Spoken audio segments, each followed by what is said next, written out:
We lived in Fukuoka, down in the southern island of Kyushu, and we had a community center that we did different events at.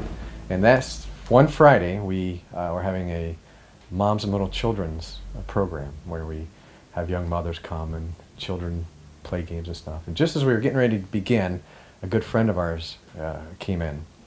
And we were planning on opening a coffee shop there as well, just to have an opportunity to kind of open the doors wider. And this man had helped us get the center. And so he was helping us also to get approval from the owner that we're renting from to be able to reform the first floor into a coffee shop. And suddenly, he comes into our place as we were getting ready for this event. And he looks at me and he says, "This is great news. The owner has said, okay, you can reform the first floor of the Friendship Center."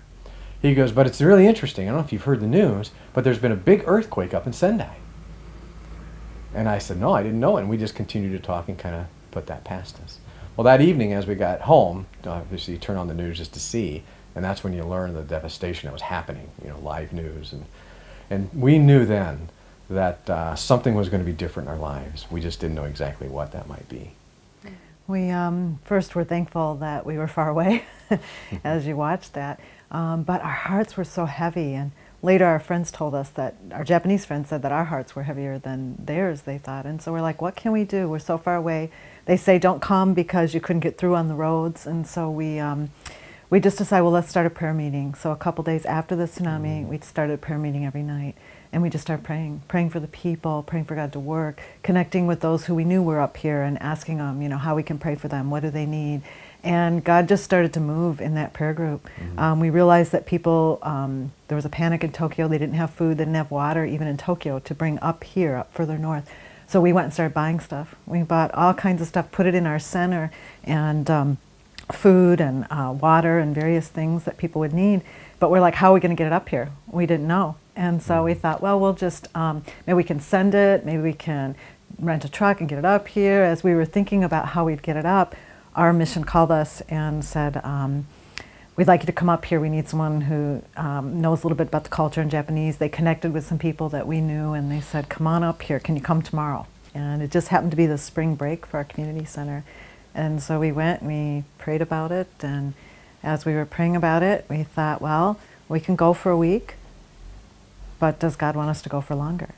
And so our prayer group got together that night. We prayed, fit everything in a large car that they were letting us use, and we drove 24 hours, stayed overnight, and got up here. That's the length of the drive from where we were at. And all the way just fearful, not sure what we were going to encounter. It was about 10 days after the tsunami, so still weren't sure about Fukushima, wasn't sure what was going on.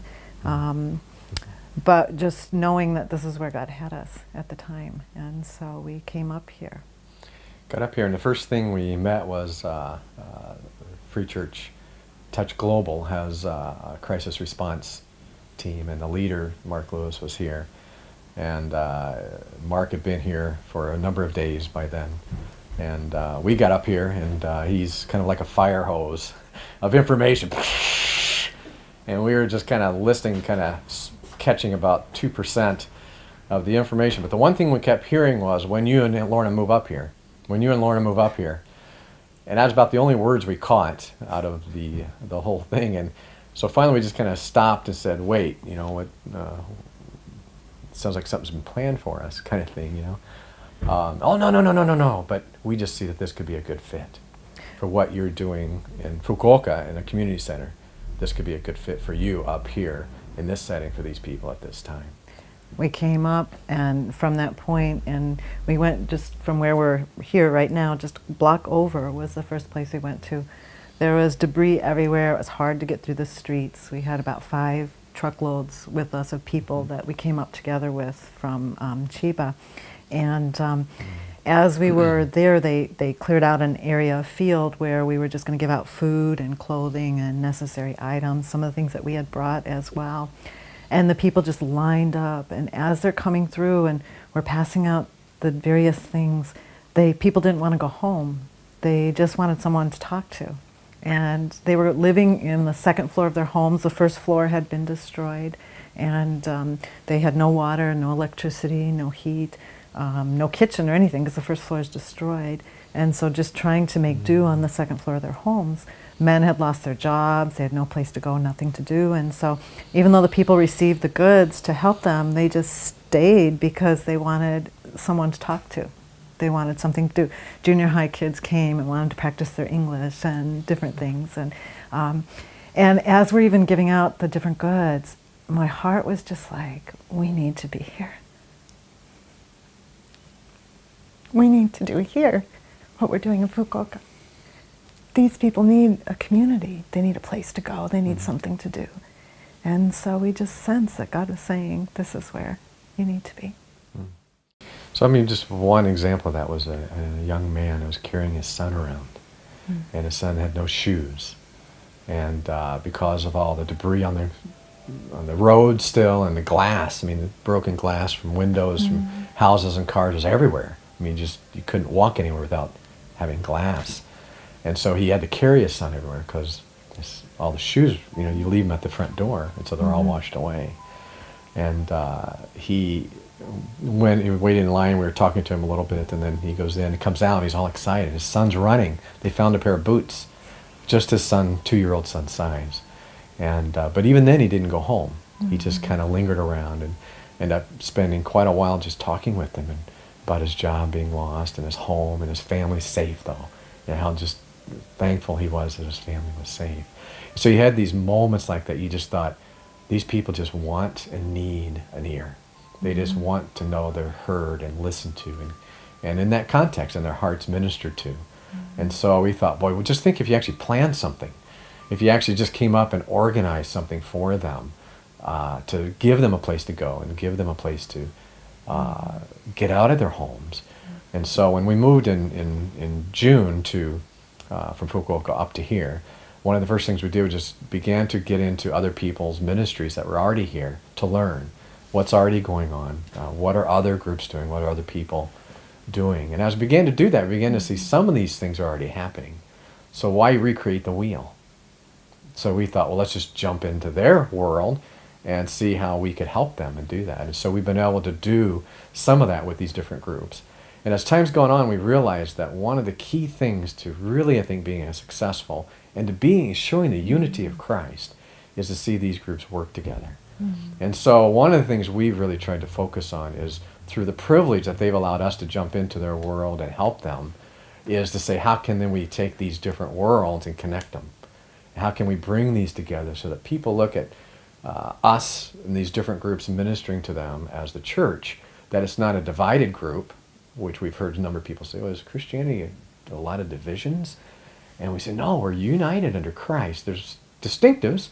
And so how can we kind of hide some of those distinctives and celebrate the unity that we have through the Spirit of Christ?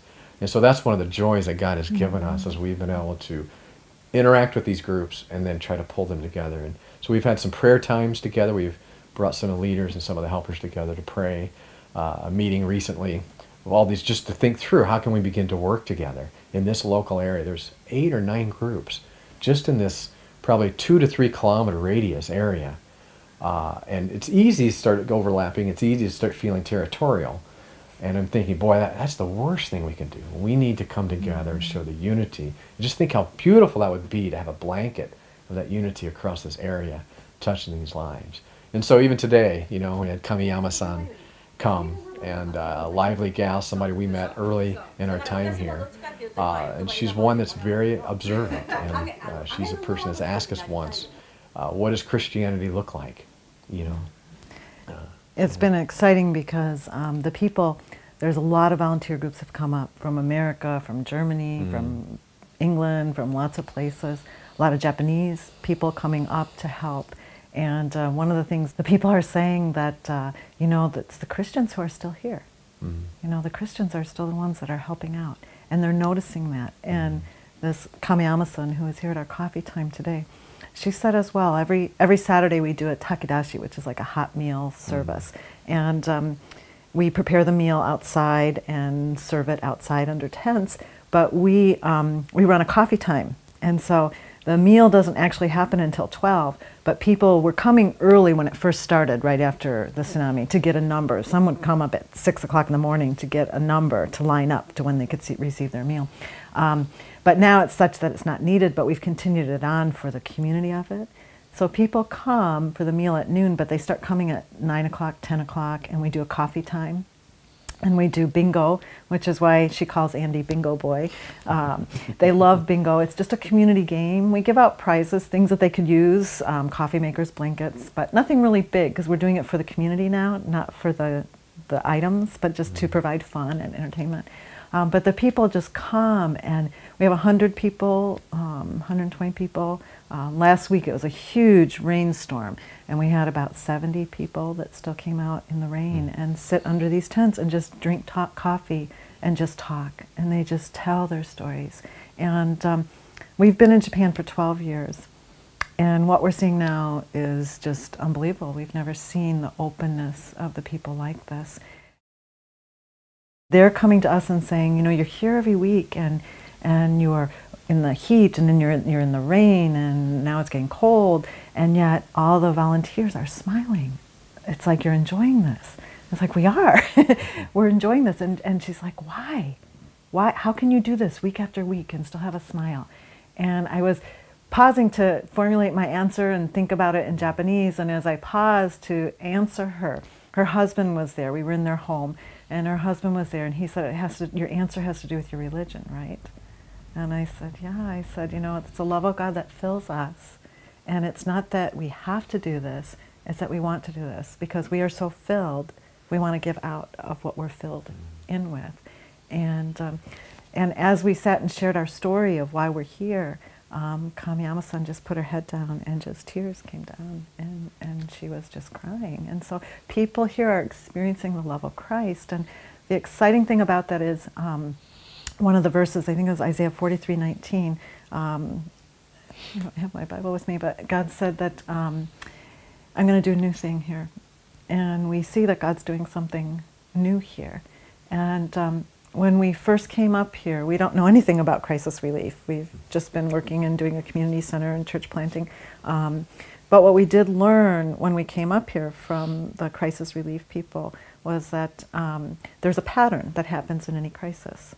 And you start out, normal life is here, and you have this earthquake, tsunami, whatever the crisis is, and there's this dip. People die, people are lost, there's difficulty, there's hardship, you don't have a home, you don't have food, you don't have water. And the point where you climb back up to where you just have the basics, food, water, shelter, maybe it's not your home, but just the basics, food, water, and shelter, can take about 6 weeks time frame. And that's a dip down, that's a difficulty. So you're kind of up here, you're kind of, okay, I'm safe, I know I have food, I know I have water, I know I have shelter.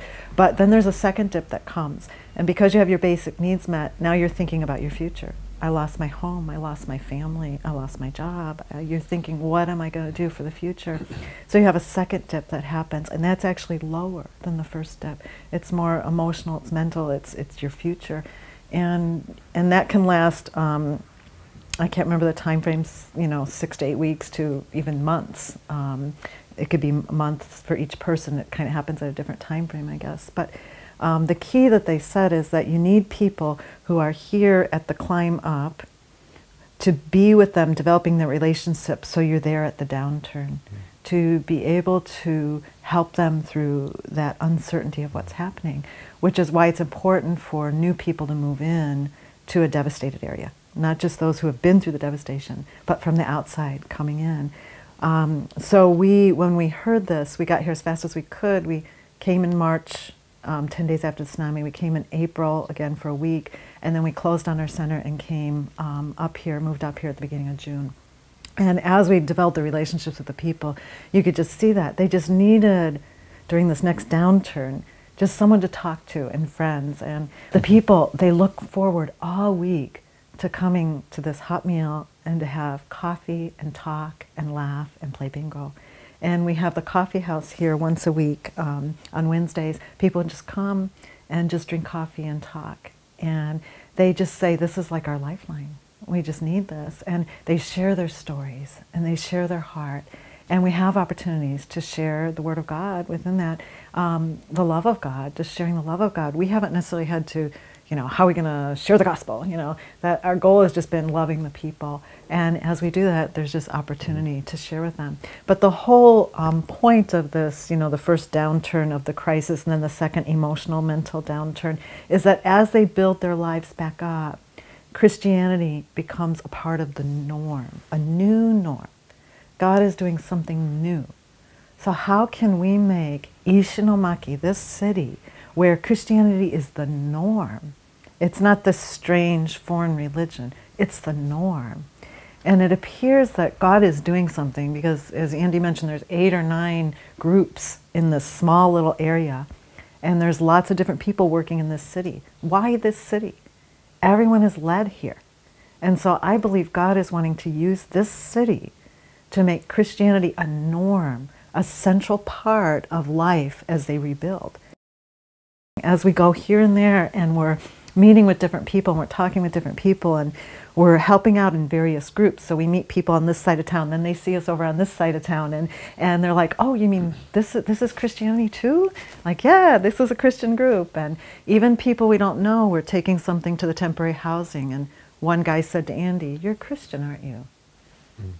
Yeah, we had, after our meal on Saturday, there's some leftovers, so we took some to temporary housing just to give out. And as we were going down door to door and just offering it to the people, this one guy I noticed about 5 or 6 houses down had come out and was waiting for us. And so once we reached to him, we were actually running out. We just had a little bit left, but we had enough to give to him. Mm-hmm. And he had asked that question. He said, are you Christians? And I said, yes, we are. How, why would you ask that? And he said, well, at the beginning, you had all the government groups, and then you had all the MPOs and NGOs coming, and a lot of help, and we needed it. Mm-hmm. He goes, but it's interesting right now, at this point in time, it's only the Christians who keep coming. They're the only ones who seem to feel there's a need that we really have, and they seem to understand that.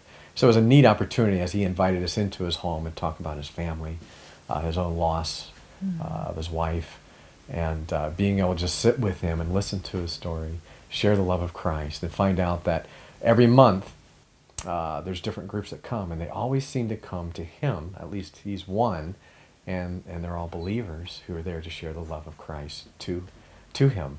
And God is doing a work in his midst as we saw that. So it's kind of interesting. Just it's not necessarily something we thought of. Well, let's outlast everyone else.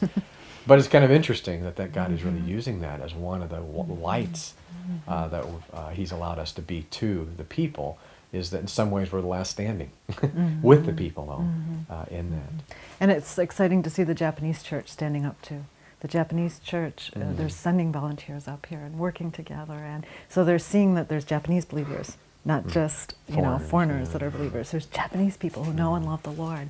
They're like, oh, you're a Christian, and that's been exciting to see. In fact, we're working with various organizations, Grace City Relief, Help Tohoku, Presbyterian groups, and through their ministry here and through the Saturday Takidashi and the coffee house that we do here, one man has come to know the Lord. And he said he went to the shrines, he goes to the temples, and he said they're all out for themselves. They're gaining money through the tsunami. Funerals are expensive, or giving blessings, or various things they have to pay for. He said, but the Christians, you're doing this for nothing. Why are you doing this? He goes, I see just love coming from you, and I see joy coming from you. And he said, and I want that. And so Nipe, the guy who was here when he came, said, well, would you like to pray? He explained the gospel message and how you become a Christian. Would you like to pray to become a Christian? And he says, well, of course, that's why I came here. I wanted to become a Christian. That's why I came here, because I had decided, but based on what I saw, that I wanted to believe. The people are just giving back, just in amazing ways. People on Saturdays, they give us bread, they give us fish. We've got enough raw fish to last us forever, I think. They just want to give back, and it's because they're receiving the love and the grace of God. They don't necessarily know it, but they know it's different. And when we first began our, in June, or even in March, people lining up to receive food, as you can imagine, the people are hungry, they're tired, they're frustrated, and sometimes that comes out, you know, if they're having to wait a long time, or if the meal is late, or something, you know, if we run out of something. But the people have just really been showered with grace and love. And I think in Matthew it talks about when you enter a house, if you are received, let your peace fall upon that house. And it's as if the peace and grace of God has fallen upon this city. And when people come and are receiving from us, originally some of these people would get angry, or maybe they're a little crude or bad jokes or something, but over time of seeing this grace and this love, the people are in themselves exhibiting grace and love to others. And you just see it permeating through the people. One man who used to always complain and was a little bit crude and stuff with the ladies, he started coming after a while, and he's like, I'm so thankful, I'm so thankful. And another lady who used to complain a lot too, just about the government, and no one helps them and stuff like that, she comes early now and helps us. And she even, she had like the number 6 or something as far as lining up, because she got here early. And she came up to me one day and she says, put my number on this person. Give them my number 6. I want a number, it was like number 100 or something by then. And she just freely gave away her number. You know, people like to be first, but the attitude is changing. And a couple of weeks ago, the food had a problem with the rice, and it was an hour late of getting ready. Not one complaint, not a word. People are like, well, we just come here to spend time with you all, and to spend time with the people here. And so you just see grace and love permeating a city in a way that we've never experienced before. And God is just at work here. We don't know what He's going to do, but we have to, as believers, we want to continue to show that grace and love. And as Andy mentioned, we want to show it in unity. And we need to be working and sharing and doing this in unity. One thing you realize in devastation is it doesn't choose a social class. Everyone's equal suddenly. And that is so non-Japanese. Because in Japan, you know, when you pass out the business card, it's the first stage of determining who's above who. That's why it's such a process, you know. So in Japan, nobody's equal. But suddenly, when you have an earthquake and tsunami, everyone's equal. It doesn't have any distinguishing marks. And so you have somebody like the lady who came today who's a bit higher in society, but we also have a guy that comes who's homeless. And he too had to flee the tsunami and run up the hill. And what little he had of life, his small bags that he stores under a park bench were gone. And he too, in his simplistic way, had to start over. And he started coming because he too needed, just like, didn't matter what social class they were, they needed things. Everything was gone. And so he too needed things, so he came. And one day, as we were, Lorna was actually talking with this man, this homeless man, I had one other lady, an older lady, come up to me. She goes, with Lorna, there is no prejudice, is there? And no sabetsu. And she said, because anyone can talk to her. Doesn't matter what place of society they are.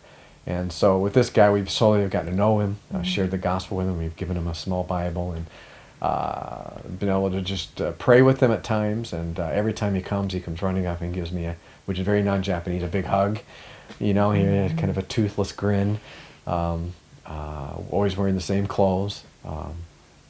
But he calls me Otosan and Lorna Okasan, his mother, father and mother. We're the same age, I think. We're the same age. He might be older. He's not any younger than us, but it's just a sense that he's cared for, and that's how he views us. And so, but it was kind of fun last week as we got to talk to him a little bit, and I said, winter's coming, and what are you going to do in the winter? You can't sleep on a bench through the winter. And he says, oh, you know, he did it last year, he'll do it this year. He's been homeless for about 1.5 years. And so Samaritan's Purse is here. And so a thought came to me was, what if we could get him to volunteer? Then at least he would get lunch each day. And Samaritan's Purse has a camp where longer-term volunteers actually can stay. And so I thought, let's work this system a little. And so I was talking, we work with Samaritan's Purse, so we know some of the people well. So we got just praying together with them and saying, how can we help this man who right now can't help himself. And so I just heard today, actually, that he actually came to volunteer, and he's actually working really well there, and they're going to invite him to come and stay at the camp. Samaritan's Purse is only here till March, at least officially. And so if nothing else, it gives potentially this man a warm place to stay, 3 meals a day that he wouldn't get in any other setting. And I think, wow, what a neat moment for this guy. Not only just to get warm meals, but I think to get a little self-integrity and self-confidence. Working and seeing that he's working hard and he's doing good work and being affirmed in that. When he interviewed for this, kind of gave a little mini interview, the Samaritan's Purse, one of the things he said was, I'd like to return to a normal life. He has a lot of things in front of him to overcome for that to happen. But I thought this is one step, and I just keep, as I talk with him and pray with him, say, you know, all you can do is just take one step at a time. God knows the next steps. All you can do is take the next step with God, and He'll show you the one after that when it's time. And so this is the next step. You know, and all you can do is take that with faith and trust that God will take care of you in that moment and guide you to what's next. And so it's really fun to see that this guy who has nothing taking this early steps of getting back to some normal life. And so that's our prayer. I don't know what God will do, but it's kind of a fun moment to be able to say, in the midst of all this crisis and devastation, that to have one man come out of this uplifted and his life transformed, literally, would be not only spiritually, but even emotionally and physically, would be just a cool piece to see what God will do. We know that the gospel transforms. We know that. And we know it in our minds. That's why we're missionaries in Japan. We believe it. But we're now seeing it.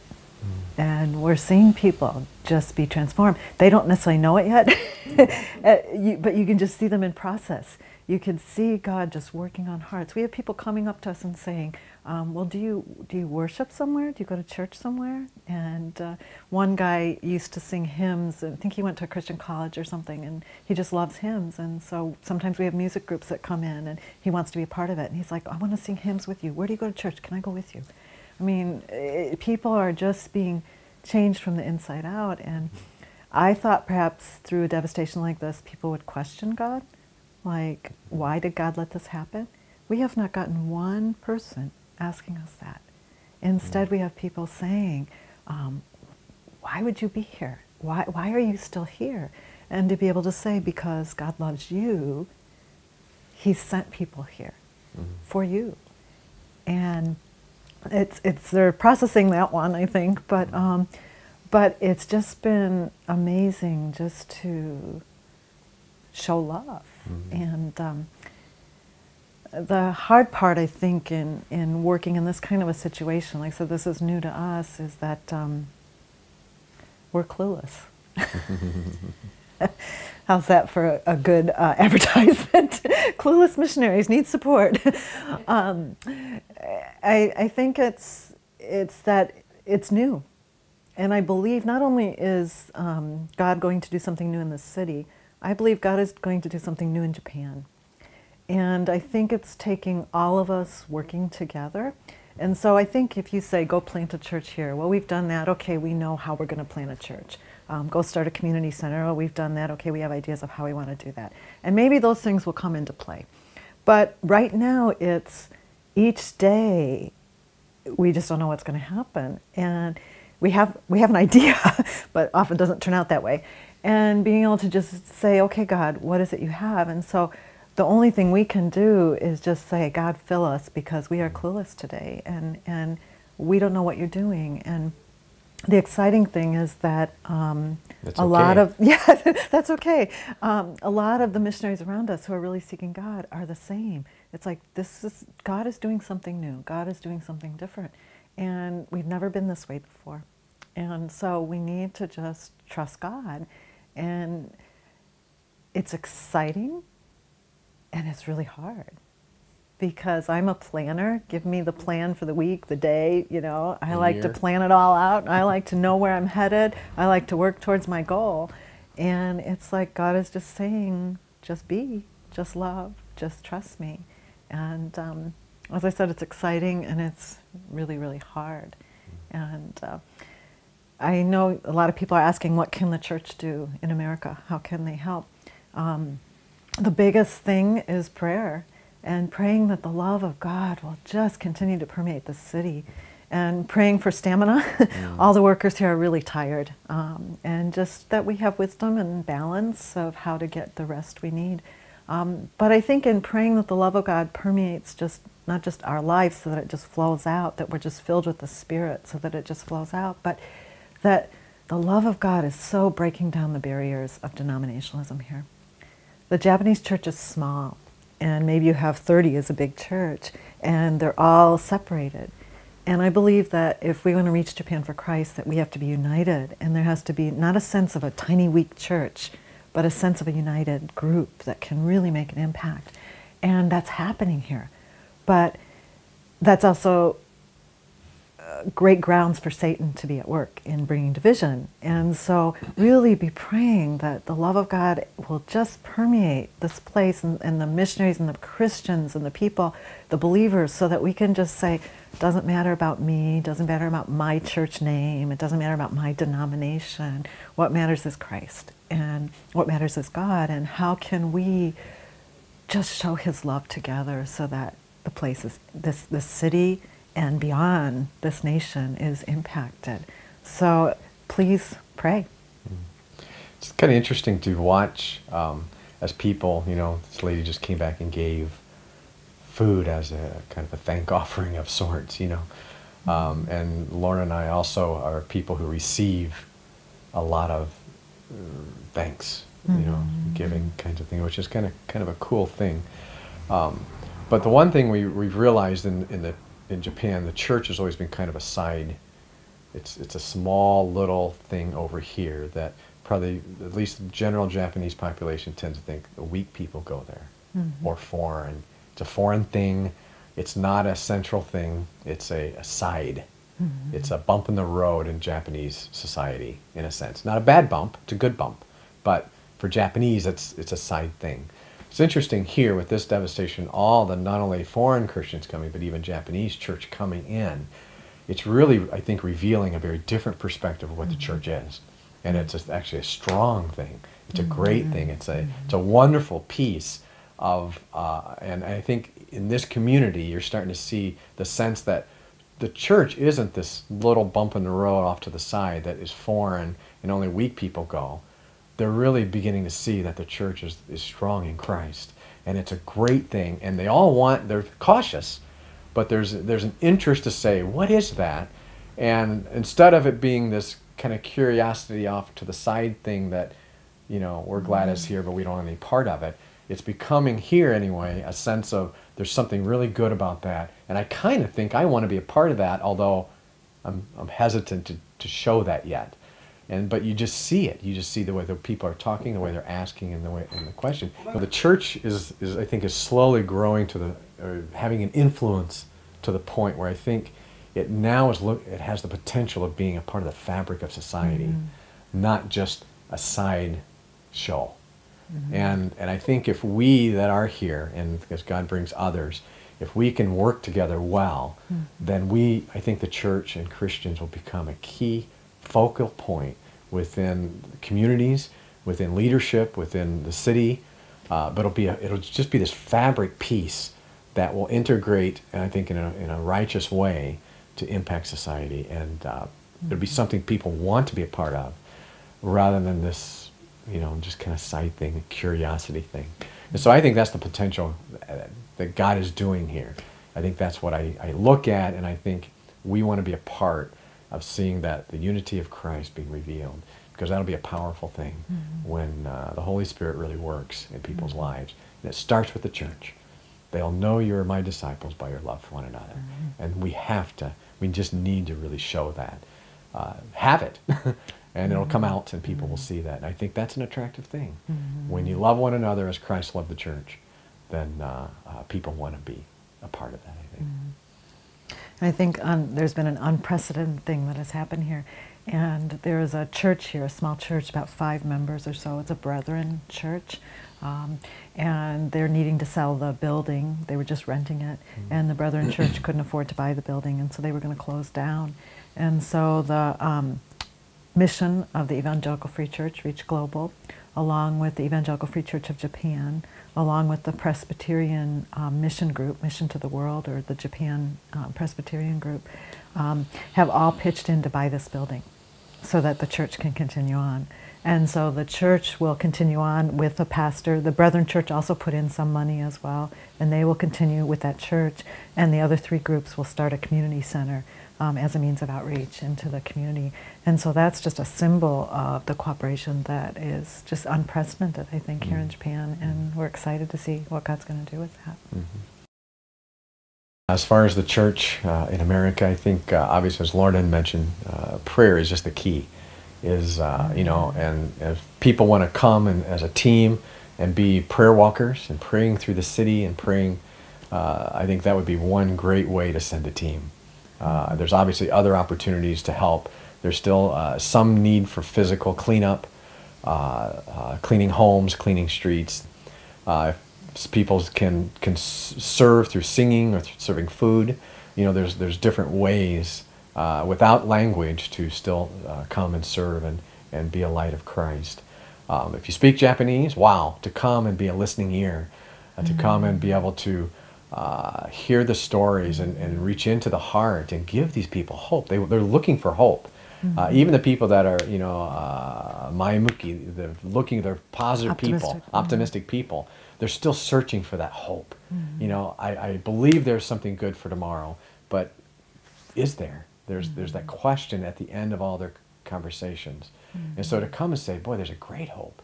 And if God is in the midst of that, you don't have to fear what tomorrow has, because He will walk with you in the midst of that. And to be able to give them that sense of hope for today, hope for tomorrow, and of course into eternity, the forgiveness, to be able to come and do that. So I think there's great ways to come and serve, opportunities to do that. And financially as well, the money that's been given to crisis response has helped to purchase this church building that's being used by many of the groups, to help start community centers, to do coffee times, to help people with jobs. There's just many different ways that that money is being used, and so even giving towards the relief effort has been a huge help.